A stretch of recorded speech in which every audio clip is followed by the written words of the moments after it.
¿Cómo se convierte una botella de plástico en tela? ¿Alguna vez te has preguntado cómo 1.500.000 botellas de plástico se transforman cada día en ropa de marcas como Nike y Zara? Hoy revelaremos para ti los secretos de la producción en la fábrica de Sri Renga. Sumérgete en un fascinante viaje para descubrir cómo el plástico común se convierte en parte de tu vestimenta.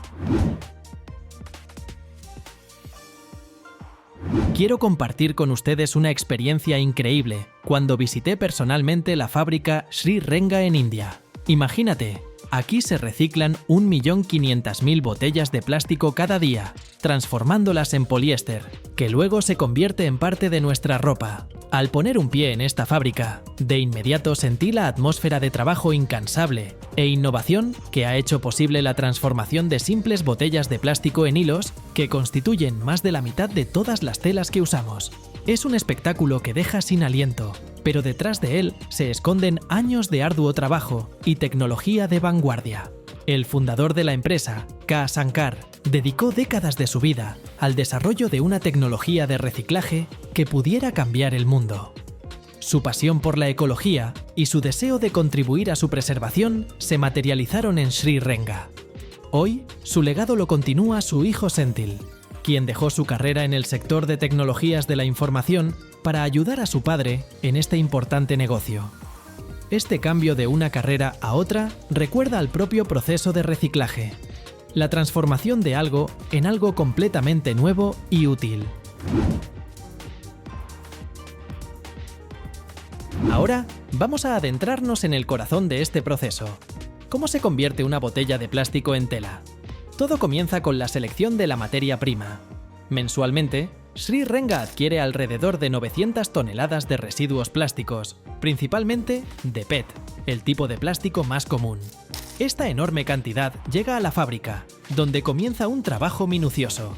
Las botellas de plástico se clasifican, separándolas de las tapas, etiquetas y pegamento, para obtener PET limpio, que luego se tritura en pequeños copos.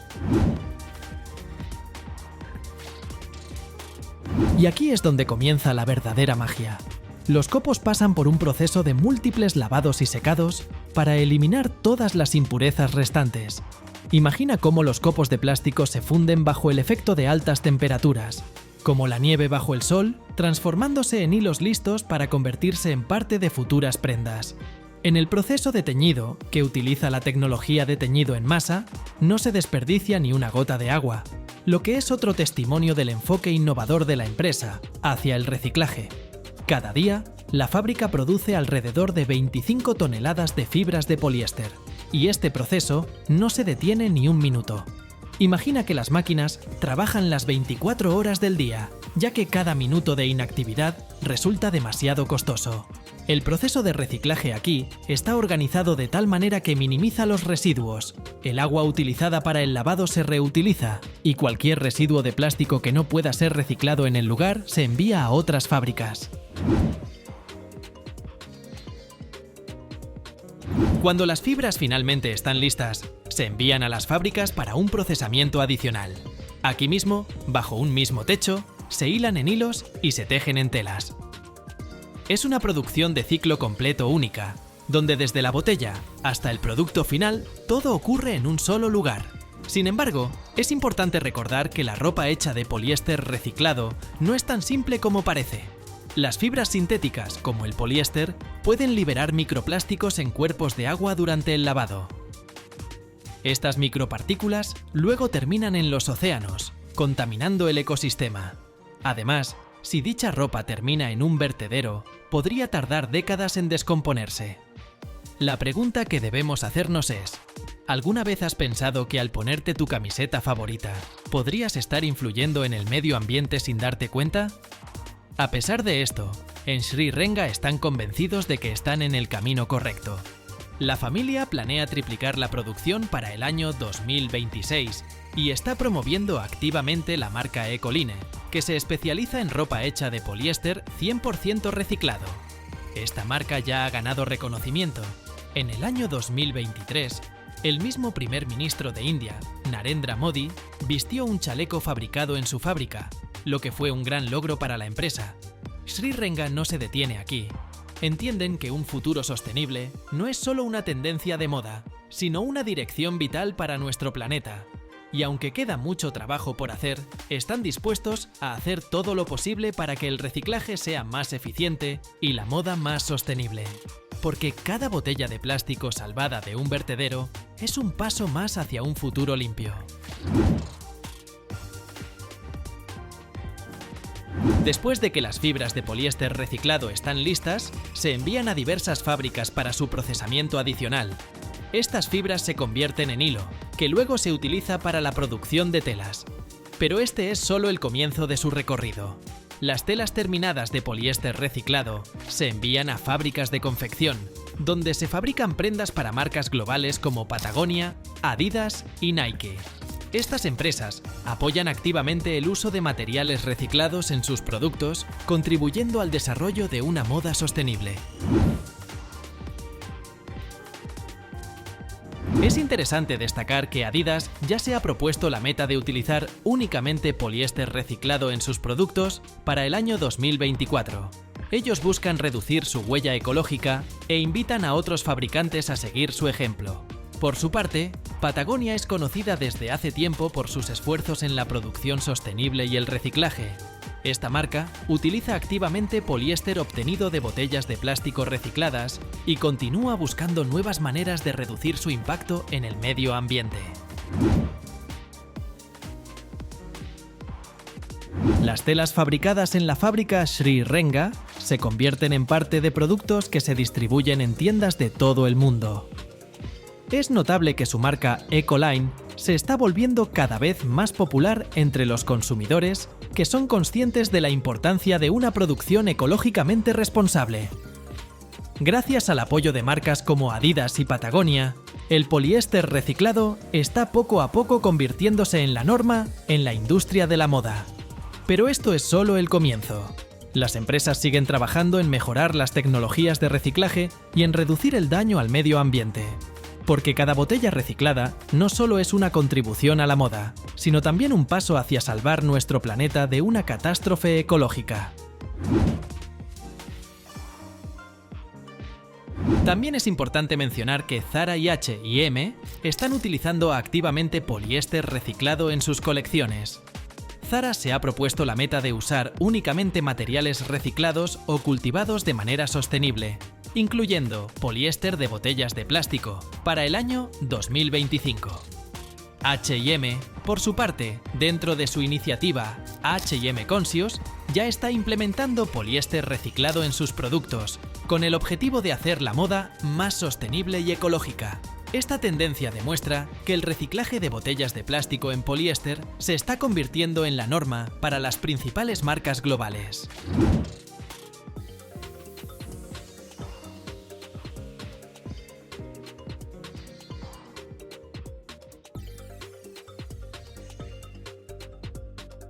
Mountain Dew no es solo una bebida, es 500 000 de litros de sabor cada día.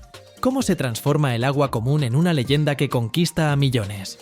¿Y qué relación existe entre Mountain Dew y el whisky? Descubra cómo la innovación, la precisión y los ingredientes secretos se combinan para crear esta bebida tan querida. Desde la fuente hasta la botella, revelaremos todos los secretos. Primero, es fundamental comenzar con lo esencial, la adquisición de materias primas.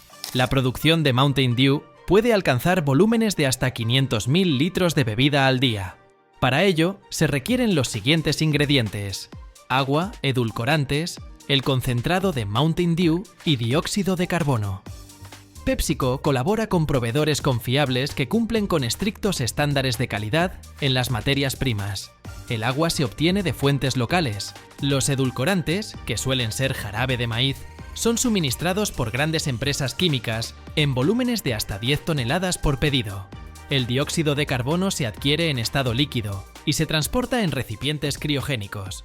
El concentrado, por su parte, se produce de manera centralizada en laboratorios especializados de PepsiCo y se envía a las plantas embotelladoras en contenedores herméticos.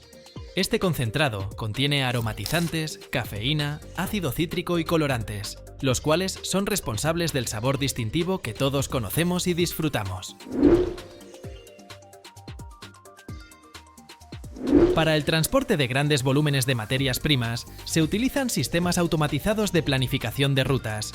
Los socios logísticos de PepsiCo emplean rastreadores GPS para monitorear las entregas y optimizar los trayectos.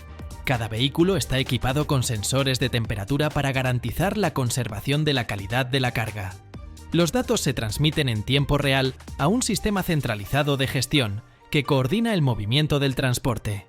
Todos los procesos son supervisados en tiempo real por el personal, lo que permite detectar de inmediato cualquier desviación o problema. En las plantas, cada lote de materias primas pasa por un control de entrada. Los trabajadores toman muestras de agua para analizarlas, verificando su composición microbiológica y pureza química. Los edulcorantes se examinan para medir su contenido de azúcar, humedad y posibles impurezas. El concentrado se somete a pruebas para garantizar que cumple con la receta en cuanto a sabor, aroma y color. Este proceso se realiza de forma automática mediante espectrofotómetros y otros instrumentos de laboratorio avanzados. El cuerpo humano adulto está compuesto por un 65% de agua, y Mountain Dew incluso supera esta proporción, lo que hace que el agua juegue un papel fundamental en su producción. En primer lugar, el agua se somete a un proceso de filtración mediante filtros multimedia, como arena y antracita, que eliminan partículas grandes de hasta 10 micras. Luego, pasa a través de filtros de carbón activado, que eliminan el cloro, los olores y compuestos orgánicos. El proceso principal de purificación es la ósmosis inversa. Bajo una presión de hasta 60 bares, el agua atraviesa membranas que eliminan hasta un 99,9% de las impurezas, incluidas metales pesados, bacterias y virus. Después de esta purificación básica, el agua se desinfecta mediante radiación ultravioleta o ozonización. Sin embargo, en ocasiones, el agua purificada puede quedar excesivamente desmineralizada, lo que afecta el sabor de la bebida. Para corregir esto, los trabajadores realizan ajustes agregando sales esenciales para restaurar el nivel de electrolitos y minerales hasta alcanzar un rango de entre 20 y 50 miligramos por litro. Además, se ajusta el nivel de acidez para garantizar un pH óptimo, logrando así el equilibrio perfecto para el sabor característico de Mountain Dew. Increíble, ¿verdad? Mountain Dew fue creado originalmente como un mezclador para bebidas alcohólicas, especialmente whisky. En la década de los 40 del siglo pasado, los hermanos Barney y Ali Hartman de Tennessee desarrollaron la receta de un refresco gaseoso para paliar la escasez de limonadas en el mercado. Lo llamaron Mountain Dew, un término humorístico que se usaba en los Apalaches para referirse al licor casero. No fue sino hasta que PepsiCo adquirió la marca en 1964 cuando Mountain Dew se convirtió en una bebida popular por sí sola. Sin embargo, su herencia de whisky sigue siendo una parte fascinante de su historia. ¿El elemento interesante para tu barbacoa del domingo? Un cóctel que mezcle Mountain Dew con un buen whisky. Sería una forma perfecta de rendir homenaje a los orígenes de la bebida mientras disfrutas de una reunión con amigos. El proceso de mezcla de los ingredientes para Mountain Dew es uno de los pasos más cruciales, ya que es aquí donde ocurre la magia del sabor. Los ingredientes llegan en depósitos separados o en contenedores herméticos.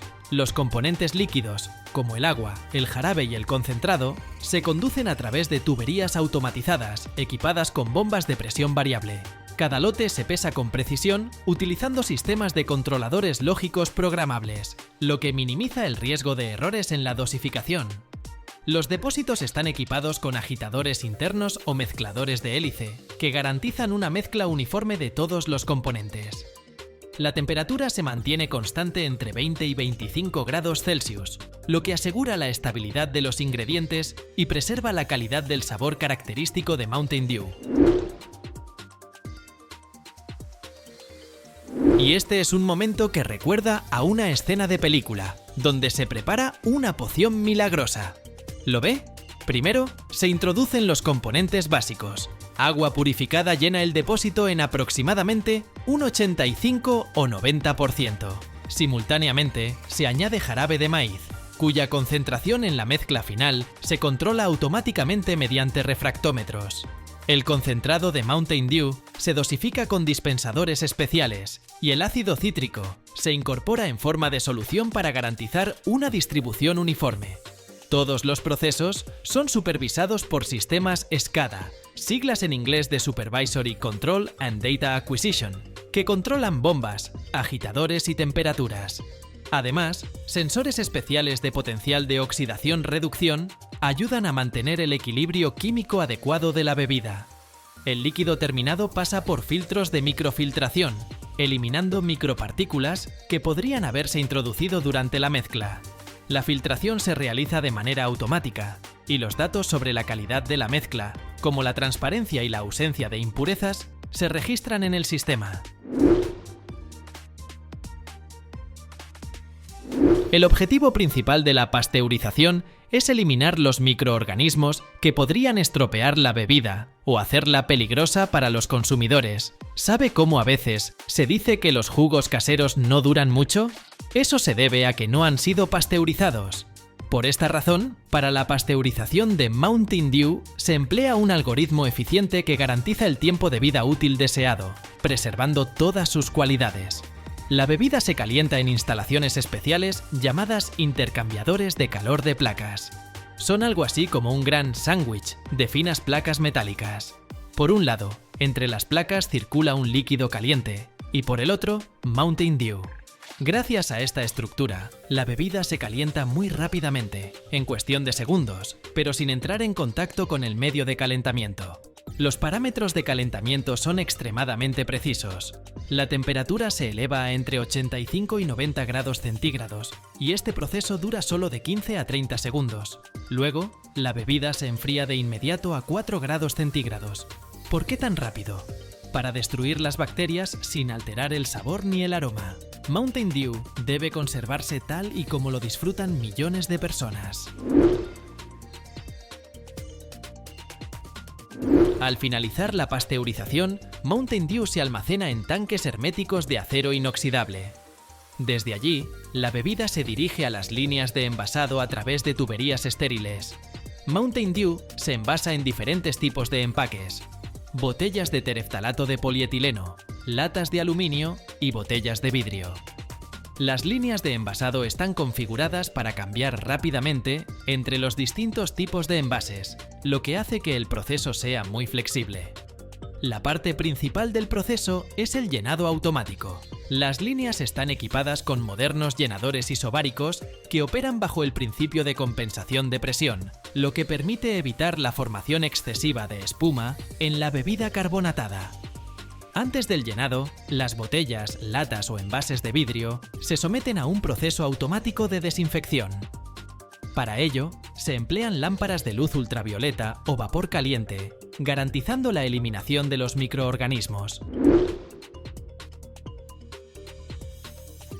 Después del llenado, los envases pasan por un sistema automático de sellado.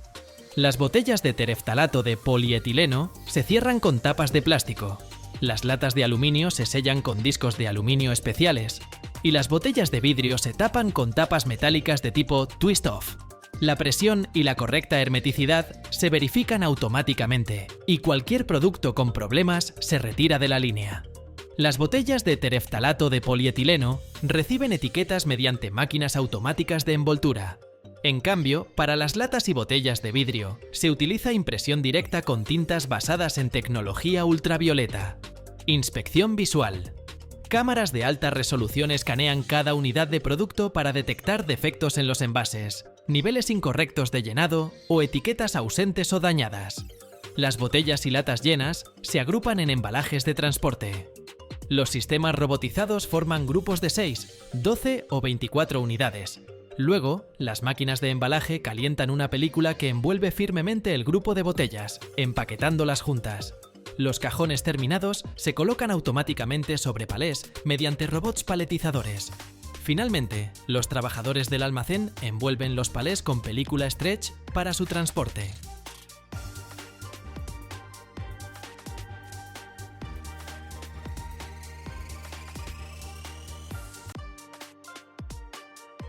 ¿Quieres saber qué tan profundo hay que excavar para alcanzar el metal más valioso del mundo? En Sudáfrica, Las minas llegan a profundidades de más de 4,5 kilómetros. Te revelaremos cada etapa de este proceso, desde la extracción de oro de la tierra hasta la creación de lingotes perfectos. Si todo este oro se fundiera en un solo cubo, tendría la altura de un edificio de 7 pisos. Imagina esto: una sola onza de oro puede estirarse hasta 80 kilómetros. No es solo un metal, es una auténtica maravilla que la humanidad valora por encima de todo. Entonces, adentrémonos en el fascinante mundo de la extracción de oro. Este proceso comienza con una cuidadosa selección del lugar adecuado. El objetivo principal es encontrar un yacimiento en el que el oro esté oculto profundamente en la roca o el suelo. Los geólogos identifican sitios potenciales utilizando diversos métodos, como perforaciones y análisis de muestras de suelo. Una vez confirmada la presencia de oro, comienza la perforación o la apertura del yacimiento, que es una etapa colosal.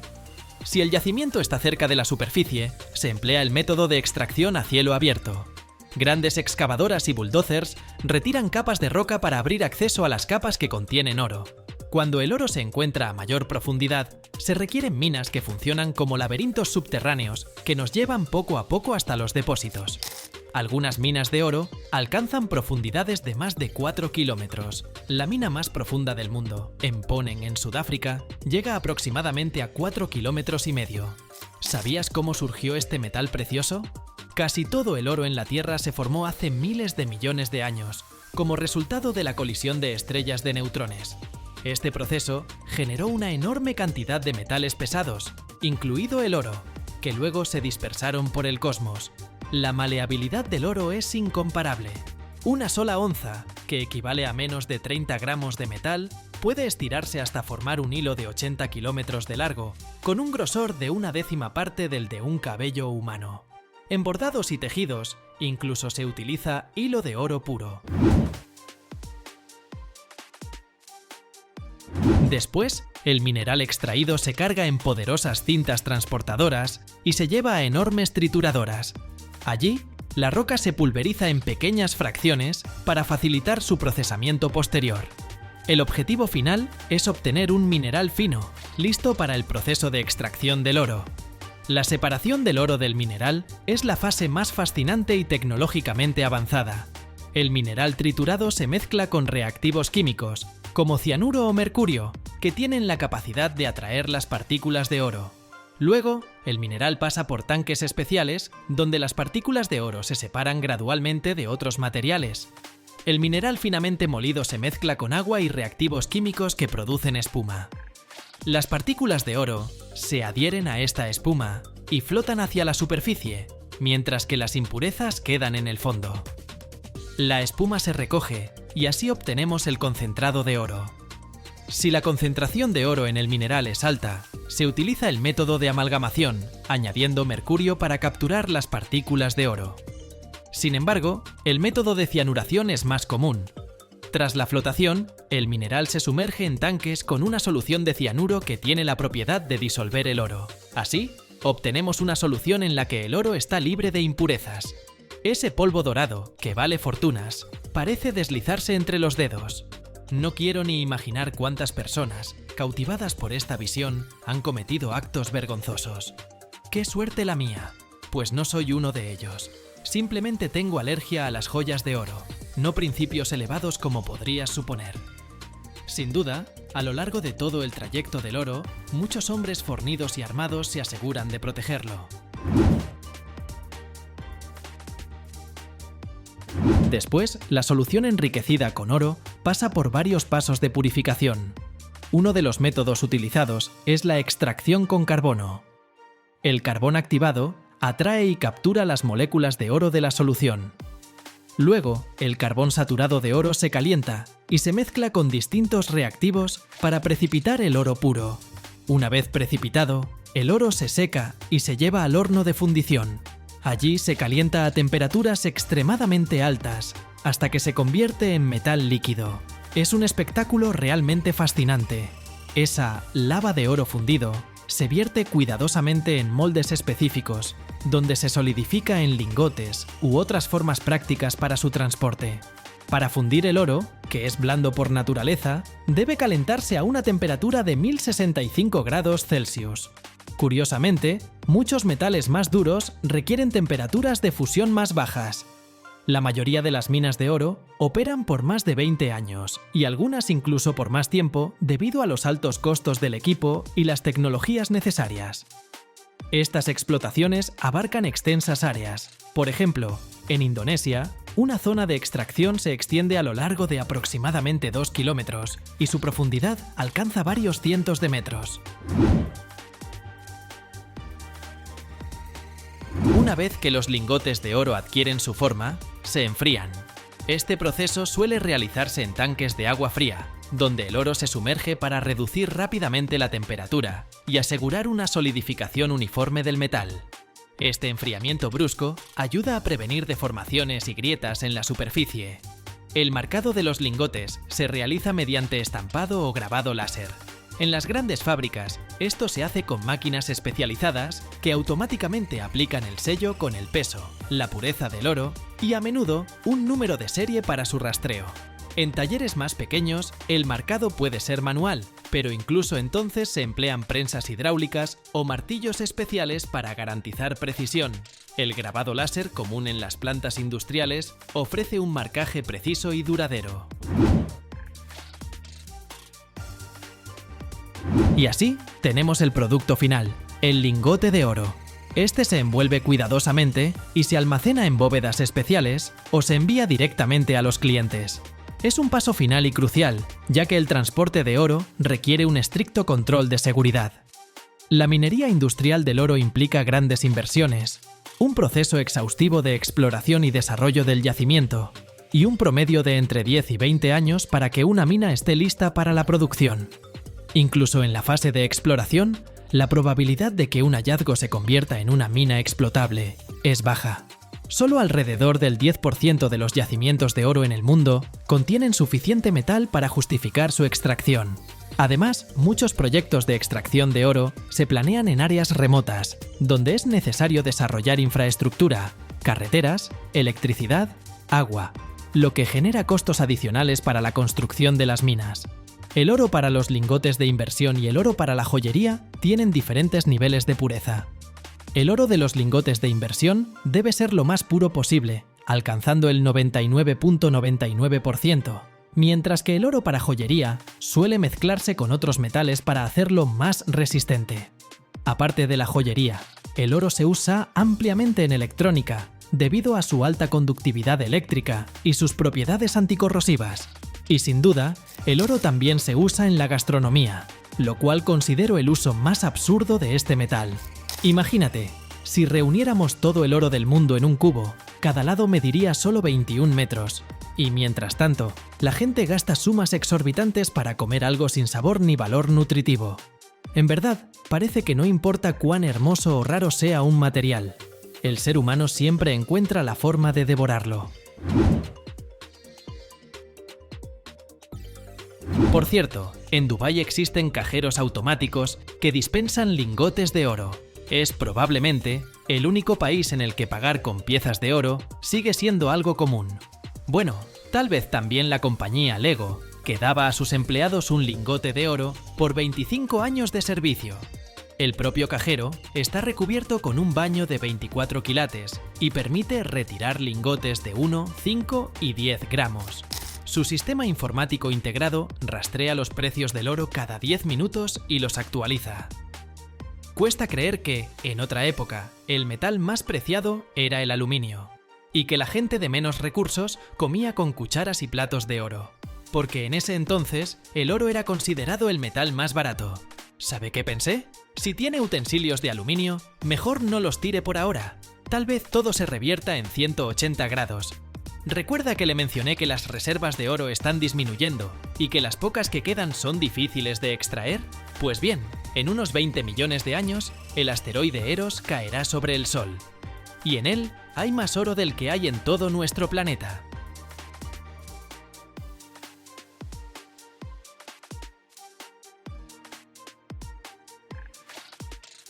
Cada día, millones de toneladas de maíz se convierten en biocombustible.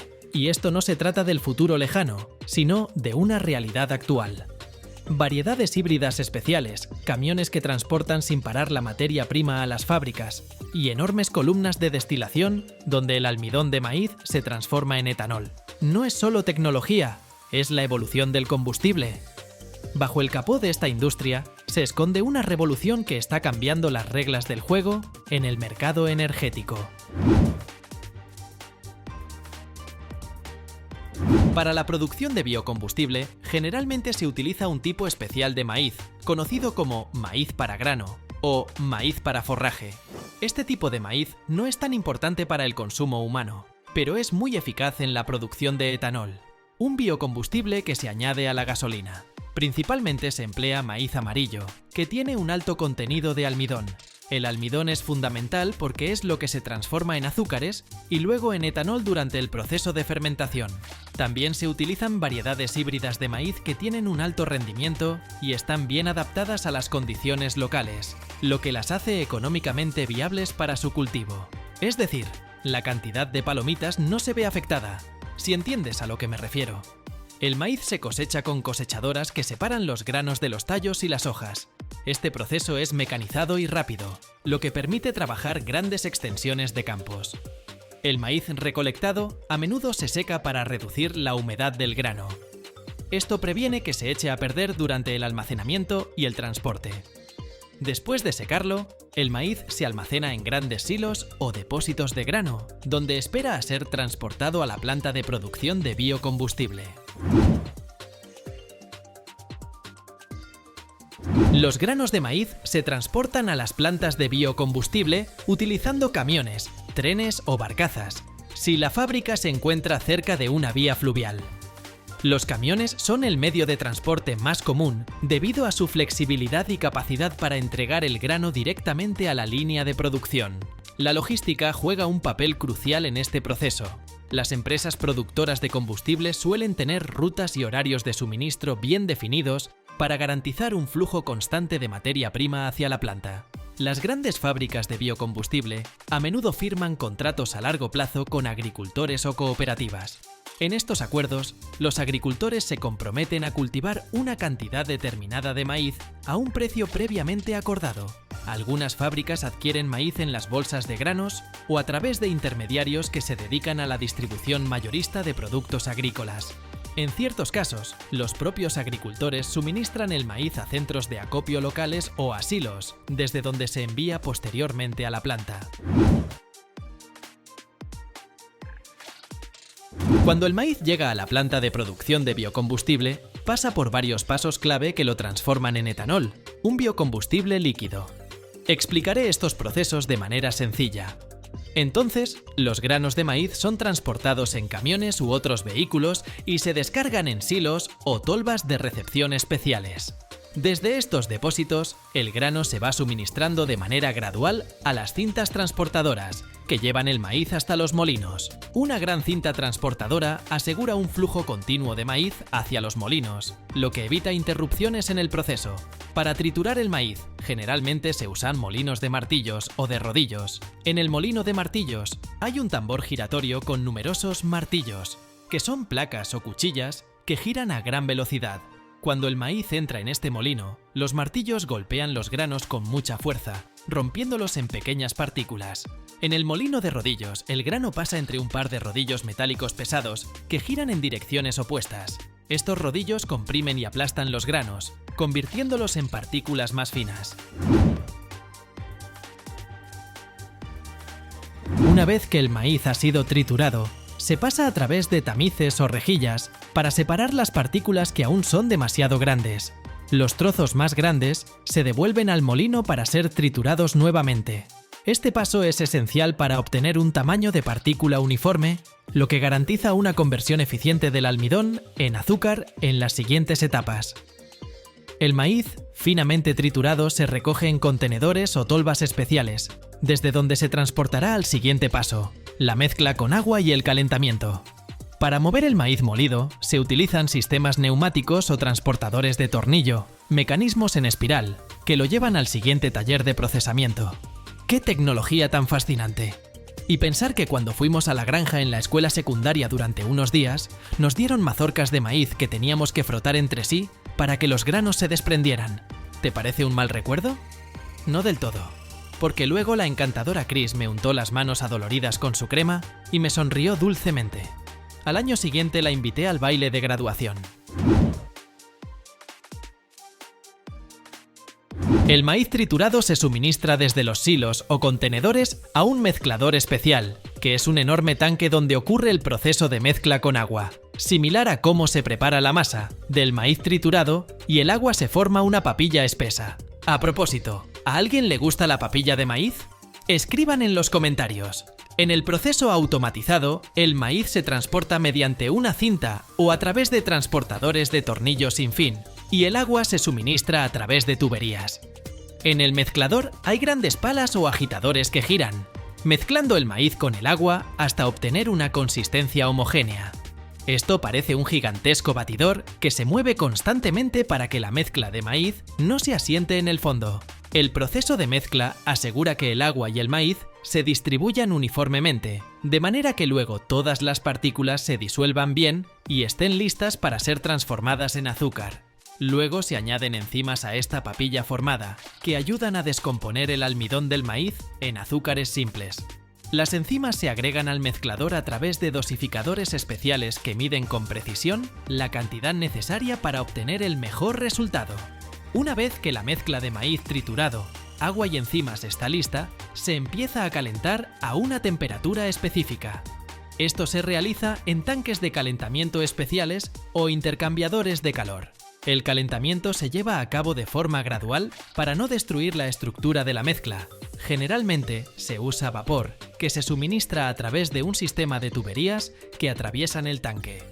Bajo la acción del calor y las enzimas, el almidón del maíz se descompone en azúcares simples. Este proceso dura un tiempo para alcanzar la máxima eficiencia.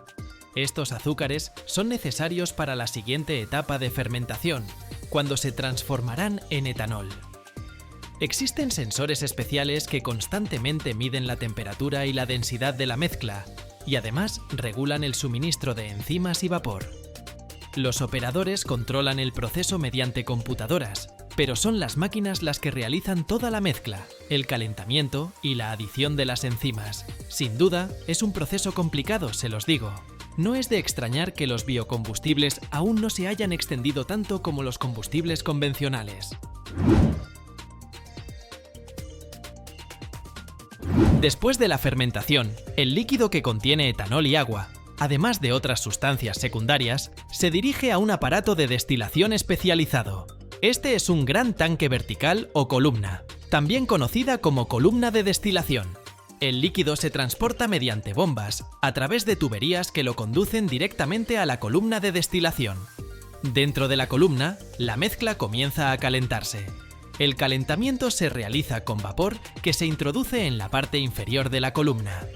Imagina que es como una tetera gigante, solo que en este caso se calienta el líquido que contiene etanol y agua. Durante el calentamiento, el etanol se evapora antes que el agua, ya que el punto de ebullición del etanol es más bajo en comparación con el del agua. Los vapores de etanol ascienden por la columna. La evaporación ayuda a separar el etanol de los otros componentes de la mezcla, ya que el etanol es lo que se necesita para obtener biocombustible puro. Una vez que los vapores de etanol han subido, pasan por un condensador donde se enfrían y vuelven a convertirse en líquido. El condensador es similar al sistema de enfriamiento de un automóvil, solo que aquí enfría los vapores de etanol para que se transformen de nuevo en alcohol líquido. El etanol condensado se recoge en tanques especiales. En esta etapa ya tiene una alta concentración, pero aún puede contener algo de agua. A continuación, es necesario purificarlo aún más y eliminar el agua residual. Para ello se utilizan tamices moleculares especiales u otros métodos de deshidratación. Esto se hace para obtener etanol de alta calidad, adecuado para su uso como combustible. Después de la purificación, el etanol suele mezclarse con otros productos químicos o combustibles para crear el producto final, biocombustible. Lo más común es mezclar el etanol con gasolina en diferentes proporciones. La mezcla se realiza en grandes tanques de mezclado, donde se añade la cantidad adecuada de etanol y otros componentes. Todo esto se mezcla cuidadosamente con agitadores automatizados, similares a grandes palas que giran dentro del tanque. Luego, el biocombustible terminado se bombea a grandes tanques o cisternas para su almacenamiento. Este es el lugar donde se almacena el biocombustible antes de ser enviado a las estaciones de servicio o a los lugares de uso. Dentro de los tanques se mantienen ciertas condiciones para que el biocombustible se conserve en estado óptimo. Es importante evitar el contacto con el aire y el agua para prevenir su deterioro o pérdida de calidad. Por esta razón, los tanques cuentan con tapas herméticas y sistemas de ventilación.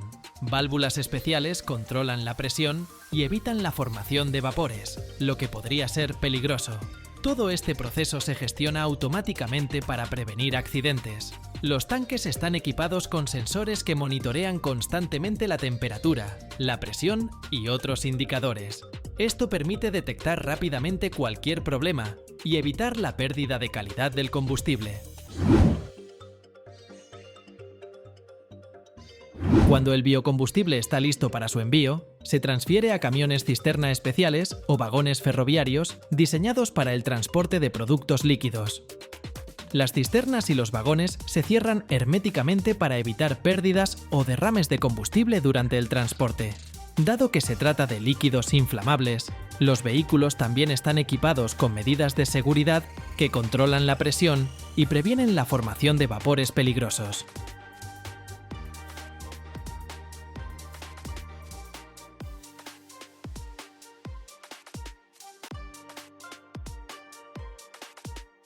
Acabo de regresar de la fábrica, donde vi con mis propios ojos cómo las pantallas OLED pasan por pruebas increíbles.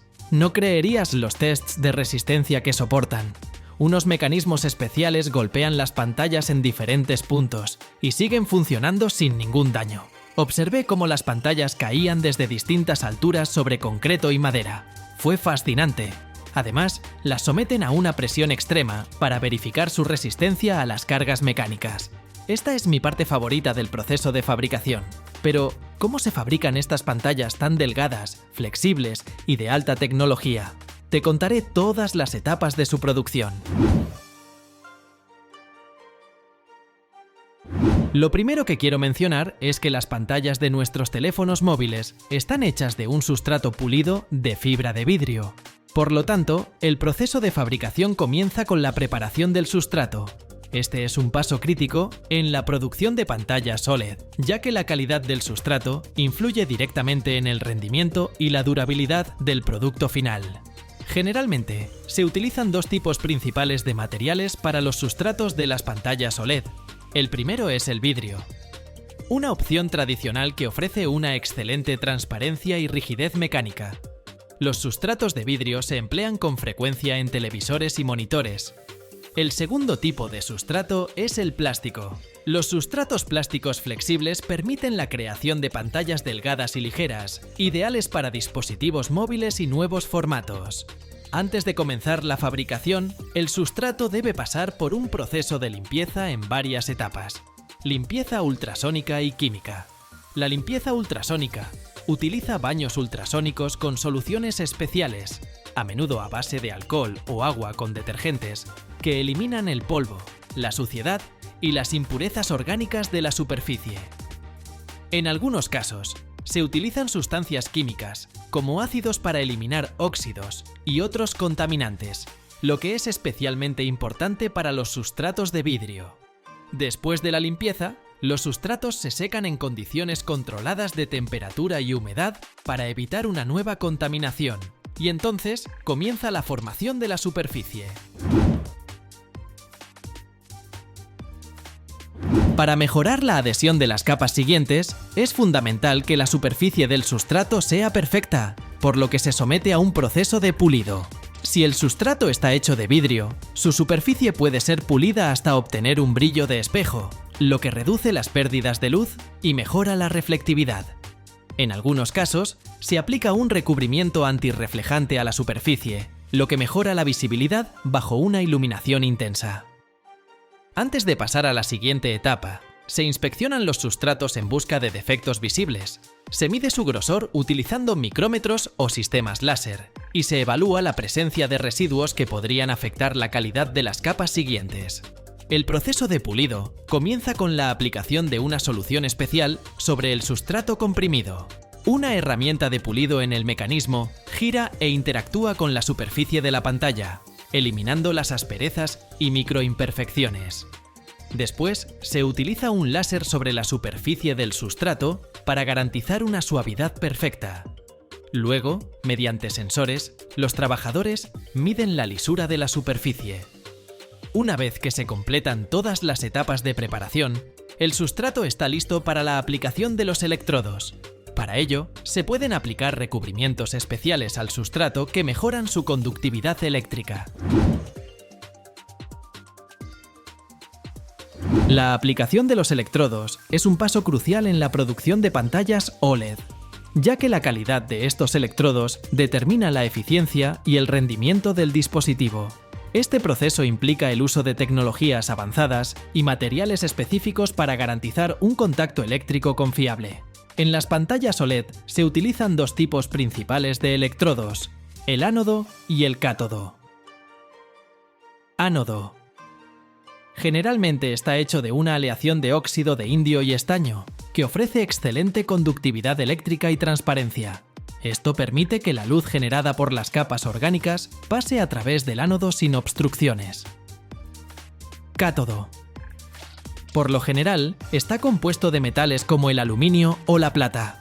Estos materiales proporcionan alta conductividad eléctrica y una excelente capacidad reflectante. Existen varios métodos comunes para aplicar los electrodos sobre el sustrato, entre ellos el recubrimiento por vacío, el asterisk spin coating asterisk y la impresión por inyección de tinta. Recubrimiento por vacío. Es uno de los métodos más populares para aplicar la aleación de óxido de indio y estaño. El sustrato se coloca en una cámara de vacío, donde el material del electrodo se pulveriza sobre su superficie. El vacío asegura una distribución uniforme y una alta calidad de recubrimiento. Spin coating. Este método suele utilizarse para aplicar cátodos. Se aplica una solución metálica sobre el sustrato, que luego gira a alta velocidad. Esto permite obtener una capa uniforme del material. Impresión por inyección de tinta. Esta es una tecnología más reciente que permite aplicar los electrodos de manera más eficiente y con menores costos. Utiliza impresoras especializadas que depositan el material del electrodo con gran precisión, mejorando así la eficiencia del proceso de fabricación. Después de aplicar los electrodos, se verifica la conductividad eléctrica, ya que una mala conductividad puede afectar negativamente el funcionamiento de la pantalla. Y ahora los guiaré al siguiente paso de la producción, la formación de las capas orgánicas. Esta etapa es crucial en la fabricación de pantallas OLED, ya que estas capas son las responsables de la generación de luz. El proceso incluye varias fases importantes, cada una de las cuales es fundamental para la calidad general de la pantalla. Los componentes principales de las capas orgánicas son la capa emisora y las capas de transporte. La capa emisora es donde se genera la luz. Está compuesta de compuestos orgánicos que emiten luz cuando son excitados eléctricamente.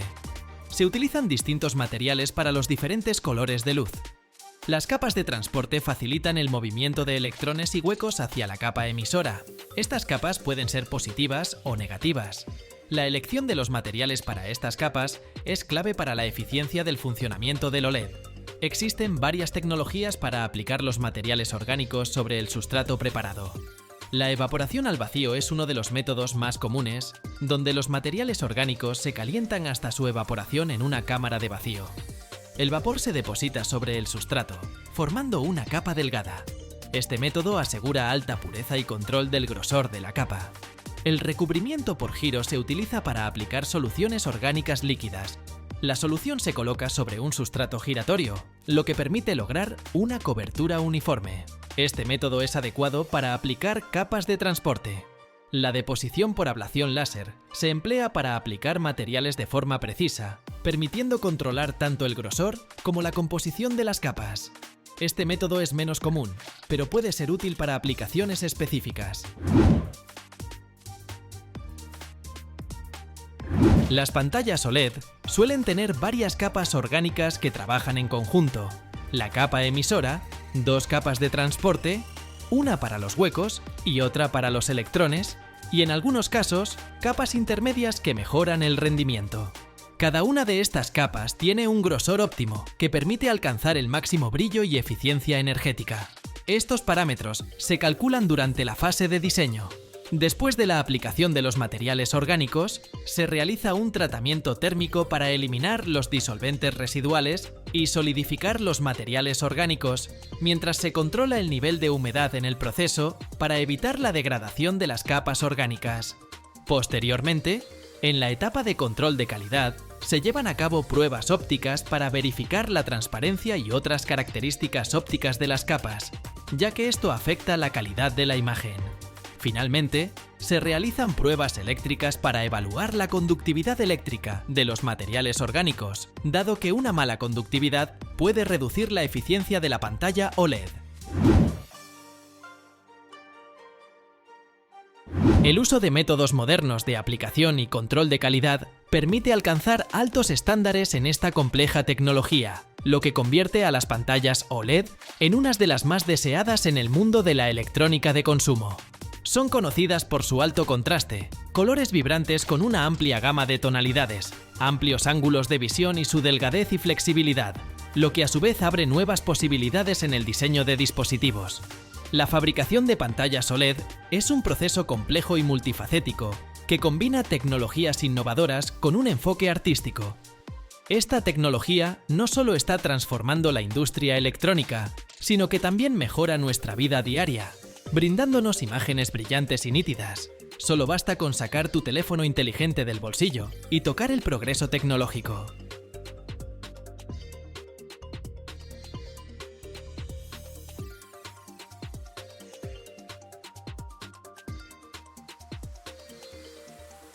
Cada día echamos un vistazo fugaz a nuestro reflejo en el espejo, sin detenernos a pensar en el increíble recorrido que han hecho los materiales para que este objeto llegara a nuestro hogar. ¿Sabías que detrás de tu espejo se esconde una historia que comenzó en las profundidades de las minas mexicanas en el siglo XVI? Cómo el mineral gris oscuro llamado acantita se transforma en plata pura y luego en una superficie reflectante que nos permite vernos a nosotros mismos. En México, el país que produce más plata que cualquier otro y que representa alrededor del 20% de la oferta mundial, se encuentra la mina de plata más grande del mundo, ubicada en una región árida. Desde que comenzaron las excavaciones, en 1566, en la mina de Proaño se han extraído 30.000 toneladas de plata. Incluso después de tantos años, la mina sigue produciendo más de 1 millón de kilogramos de plata al año. Los mineros buscan acantita, un mineral de color gris oscuro, en esta mina a una profundidad de 400 metros. Para completar el complejo y posiblemente peligroso proceso de extracción de la acantita, los trabajadores deben emprender un viaje arduo hacia los sitios de extracción. Las condiciones extremadamente calurosas y húmedas, junto con los sistemas de túneles mojados, hacen que este trabajo sea muy difícil. A lo largo de 15 kilómetros, a diferentes profundidades, se encuentran los yacimientos de plata. Para extraer continuamente el mineral de estas fuentes, los trabajadores deben abrir nuevos túneles de 3.000 metros cada mes. Para cortar estos pasajes en la roca, se utiliza una gran máquina con una enorme cabeza rotatoria de corte. Durante 400 años, se han excavado aproximadamente 600 kilómetros de túneles. Para minimizar el riesgo de colapso y aumentar la producción, potentes explosivos convencionales se colocan estratégicamente en ángulos específicos para romper la roca. Antes de colocar los explosivos, un dispositivo láser de alta precisión examina el terreno. Una vez determinados los mejores puntos de perforación, se realiza una secuencia de agujeros de 115 milímetros de ancho y entre 25 y 32 metros de profundidad. Cada agujero se llena con químicos explosivos y la zona se evacúa para garantizar la seguridad. Con cálculos precisos, se pueden extraer muchas toneladas de roca sin causar derrumbes. Diariamente, en la mina se extraen 7.000 toneladas de roca. Los depósitos llevan la roca a trenes subterráneos, que luego la transportan a un punto central de recolección. Posteriormente, la roca se sube a la superficie utilizando cargadores. El siguiente paso, tras salir a la superficie, es su transporte a la trituradora. Una enorme cinta transportadora lleva la roca a la planta de trituración. En tambores gigantes se encuentran grandes bolas de acero que trituran la roca hasta convertirla en arena fina. Luego se añade un reactivo, un producto químico especializado, a la roca triturada. Como resultado de la reacción con el reactivo, el mineral de plata se vuelve hidrofóbico. Esto da lugar a una combinación de minerales de plata que es 30 veces más concentrada. Esta mezcla se transporta 300 kilómetros hasta la planta de refinación METMEX, a pesar de que solo contiene un 2% de plata. Entre plantas de este tipo, METMEX ocupa el cuarto lugar en el mundo y el primero en América Latina. Anualmente se producen aquí más de 2.300.000 kilogramos de plata. Pura y en un 1% de oro. El proceso para separar la plata del oro implica verter el metal fundido en placas, que luego se sumergen en una solución de nitrato de plata. Al añadir electricidad a la solución, la plata migra hacia la placa con carga negativa, mientras que el oro se queda en la placa con carga positiva. El fabricante de espejos recibe la plata una vez que ha sido purificada a un nivel suficientemente alto. El vidrio es el primer paso en la creación de espejos, y la arena de cuarzo es el elemento clave para fabricarlo. La arena debe tener un alto contenido de sílice y estar libre de arcilla, polvo u óxidos metálicos. Para facilitar el proceso de fabricación, se usa carbonato de sodio como fundente, lo que reduce la temperatura de fusión de la arena de cuarzo. El vidrio se vuelve más resistente y duradero al añadirle caliza. Cuando las proporciones de estos ingredientes se han ajustado correctamente, se colocan en un horno de fusión capaz de soportar temperaturas muy elevadas. El vidrio, una sustancia viscosa, se forma cuando la mezcla se calienta a más de 1700 grados Celsius en el horno. 15 toneladas de este vidrio se transforman en su forma final dentro de un crisol. El vidrio se extrae del horno una vez que se ha fundido completamente y se han eliminado todas las impurezas. El equipo de moldeo se enfría con agua para evitar que se rompa, mientras el vidrio fundido fluye continuamente sobre él. El vidrio se enfría de manera gradual a medida que sale del baño de enfriamiento, cuya temperatura comienza en 600 grados Celsius, para eliminar las tensiones internas y reducir el riesgo de roturas o deformaciones. Dependiendo del tamaño y grosor del vidrio, este proceso de enfriamiento puede durar varias horas o incluso días. El siguiente paso es el corte y la inspección del vidrio. Primero, el vidrio se corta verticalmente con un rodillo de carburo de tungsteno, y luego se divide en tiras que se preparan para la siguiente fase. Cuchillas recortan los bordes de las láminas de vidrio mientras se mueven por la cinta transportadora. Los recortes caen en un canal para su reciclaje. Con cuidado, las láminas de vidrio se trasladan a la sección de control, donde se colocan de manera vertical para su inspección.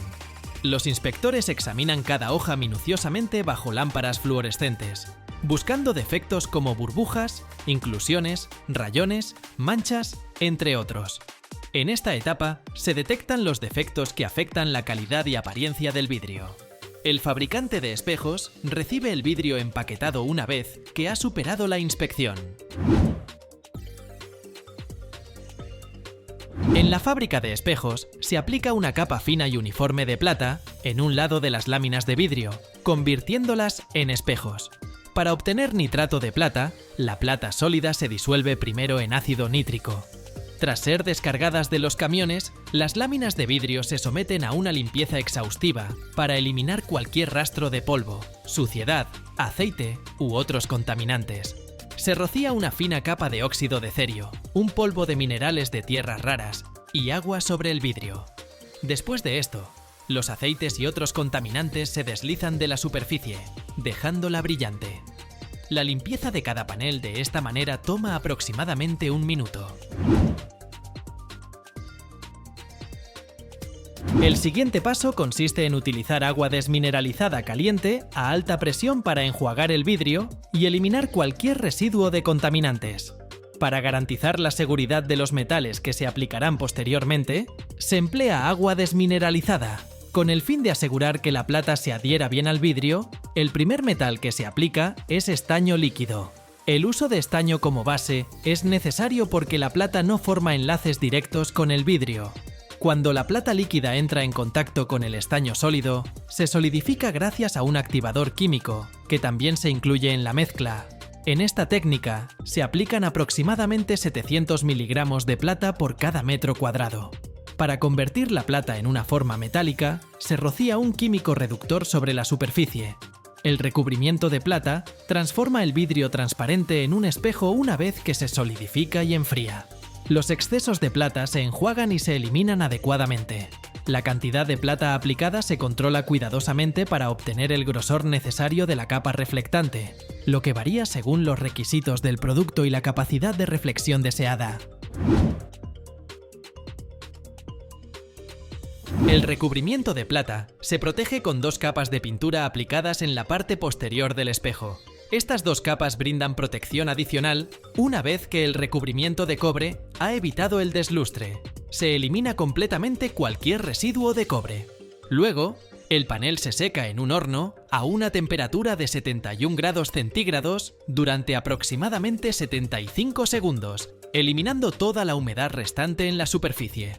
En la siguiente etapa, el panel pasa por un sistema de cortina de pintura, una máquina que aplica pintura de manera continua sobre la cinta transportadora para proteger la capa de plata de daños y corrosión. Durante este proceso, el lado cubierto con cobre debe estar hacia arriba. La capa de plata se recubre y protege de los elementos externos con una capa de pintura, generalmente de color gris, que le da opacidad.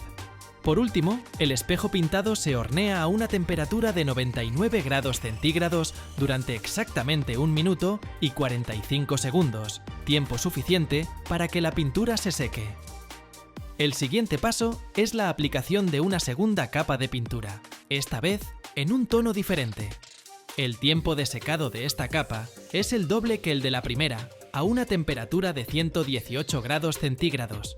Para eliminar los residuos de metal del espejo, se utiliza un baño ácido.